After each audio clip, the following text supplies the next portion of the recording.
As teachers and parents, you might have taught children to compare fractions using cross-multiplication. It's a quick trick. For example, to compare 2/3 and 3/5, students are often told to multiply across. 2 times 5 is 10, and 3 times 3 is 9. Since 10 is greater than 9, they conclude that 2/3 is greater than 3/5. This method gives the right answer, but there's a problem. Cross-multiplication skips understanding. It turns a fraction problem into a whole number problem, taking away the opportunity for students to think about fraction size, relationships, and meaning. That's a serious issue because strong fraction number sense is not just useful, it is essential for success in mathematics. But what if students could reason through the problem instead of relying on a trick? I saw this happen with my own daughter. One day, I asked her the same question: which is greater, 3/5 or 2/3? She didn't use a rule or trick. Instead, she thought about the numbers and reasoned through the problem. She said, both 3/5 and 2/3 are greater than 1/2. But 3/5 is 1/10 more than 1/2, while 2/3 is 1/6 more than 1/2. Since 1/6 is bigger than 1/10, 2/3 must be greater.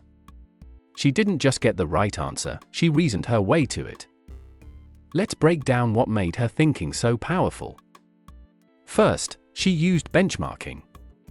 Instead of comparing 3/5 and 2/3 directly, she compared them to a benchmark number, 1/2.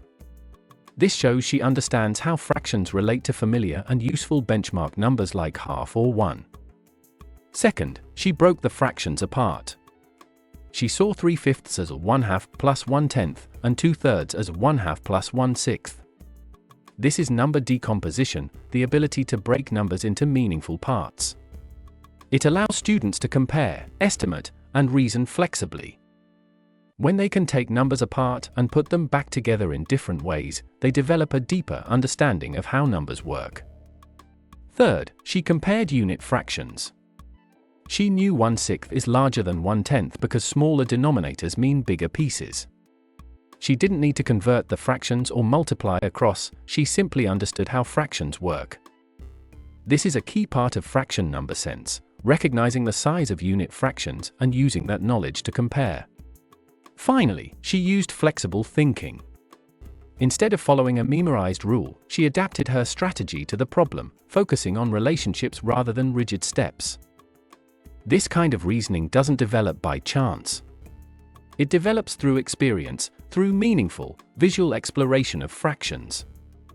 That's where bar models play a crucial role.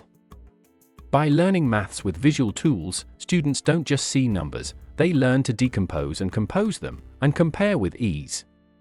Bar models strengthen their sense of fraction size and equivalence, helping them develop a deeper understanding of mathematics.